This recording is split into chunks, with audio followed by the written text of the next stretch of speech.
Hi everyone, and I thought it was time for another loose watercolor flower tutorial.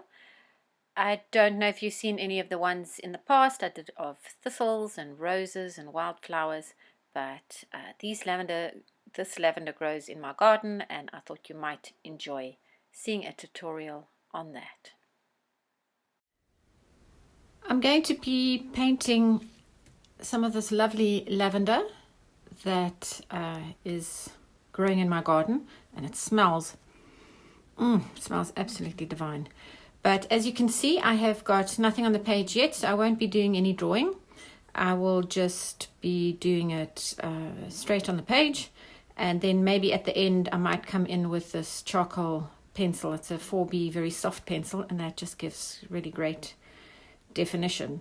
So let's see how it goes. Just mixing up a few of my colors. I have sprayed my colors a little bit, and I'm just going to mix up some blue, or should I say some purple. I think what I'll do is I'll mix various strengths with this one is a type of ochre. This is the alizarin crimson with the ultramarine blue. So we want different strengths.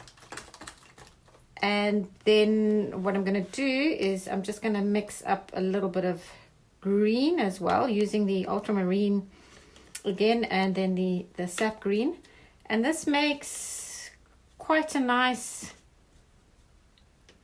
sort of like an olivey color that you've got in the lavender. So we'll make this one slightly stronger, the other one lighter, and then we can go ahead. So I'm going to start with my big Raphael number 4, like a mop brush, and there's no specific design. I'm just going to do something quite loose. I think what I'll do is I'll spray the page just a bit, and that will just help run, let the colors run here and there. So this area, this is going to be my type of background, if you like. To give it that 3D effect, I do want some of this in the background that is slightly looser, so not the detail. I'm not looking for any detail at the moment. And of course, splattering that I love. You know, this purple color just helps with the splattering to combine the whole painting. Remember that watercolor always dries slightly lighter, and so I've just got to look here that I do like the composition. I'm going to make some of this darker.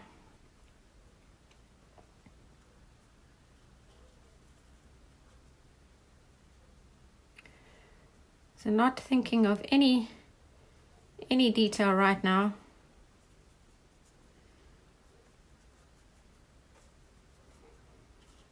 Just what's actually going to be in the background.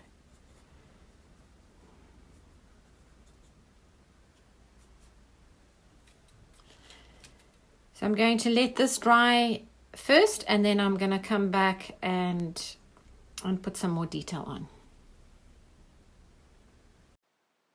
As I'm drying with the hairdryer, I've decided that the background ones are a little bit too light. So I have come in with like a really wet brush, my mop brush that I really enjoy using, and I have added slightly darker colors in those areas, just so that in the background there'll be a lot darker areas before I even put some details, because otherwise it's all too light and wishy-washy. So we do want a little bit of contrast at the end of the day. Even just straight ultramarine blue, a bit of cobalt blue as well, just adding to the flowers. just gives them a little bit more fullness, variety in color, and also the splattering in the background will just add to the looseness of the whole watercolor. Even if I add a bit of details, as you can see in the flowers already, it softens the look when I finally come back and do some more detail. So while some of this is still drying, I am going to come in with this mixture of bluey green that I'm just made exactly the same mixture, the sap green and the ultramarine blue, and I've just made it slightly darker. And here you can start bringing in a bit of detail, but don't go over the top, otherwise it's just going to look, you know, what I'm looking for is a loose feeling. So we just want a nice, fresh, loose type of feeling. Try and make it flow into another section so that you don't have like just a little bit of green like that. Try and connect it here and there.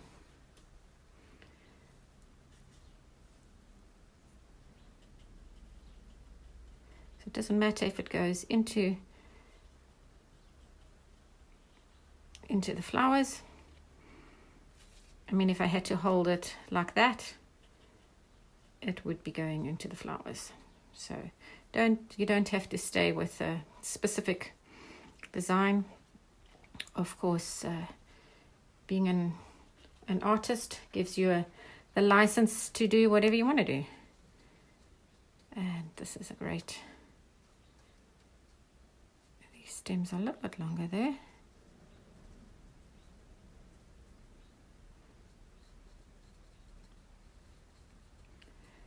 So all these, just using these basically three or four colors,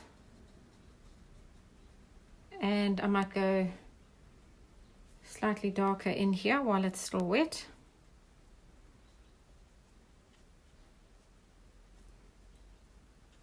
You can use some of the blue and the purple mixture that you already have.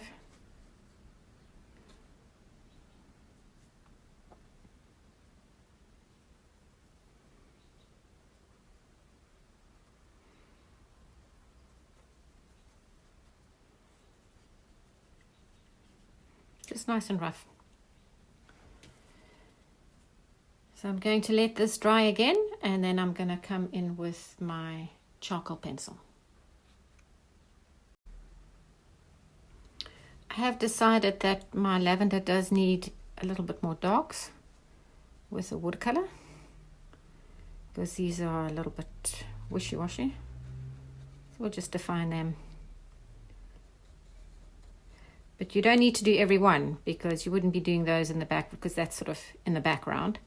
Otherwise they would all pop out and say, look at me, look at me. And we don't want to be looking at all of them. But these sort of things you can also do with the charcoal pencil. So I will be including that.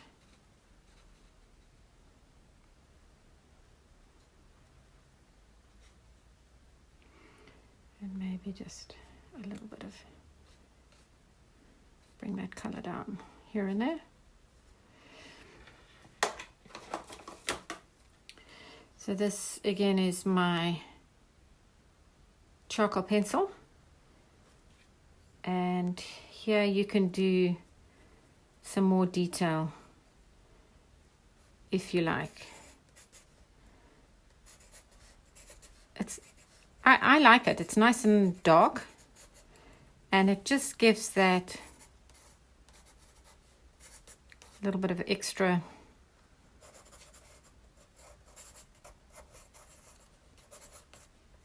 to a painting.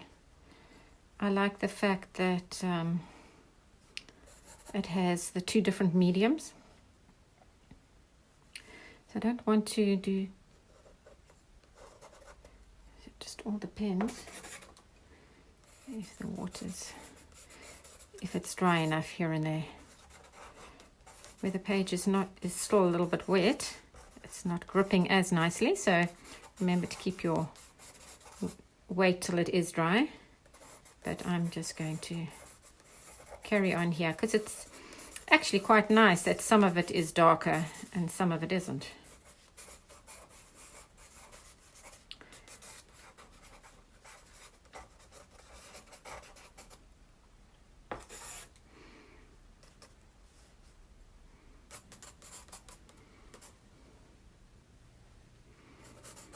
The whole thing about a loose watercolor is you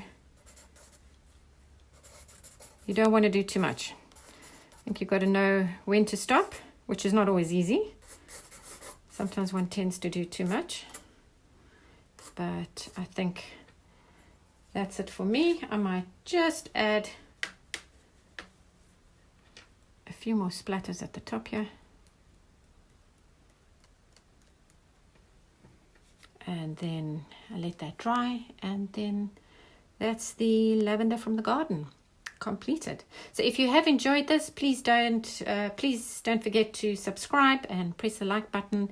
It will just help me in my ultimate goal to get up to 1,000 subscribers. It would be wonderful. So thank you very much.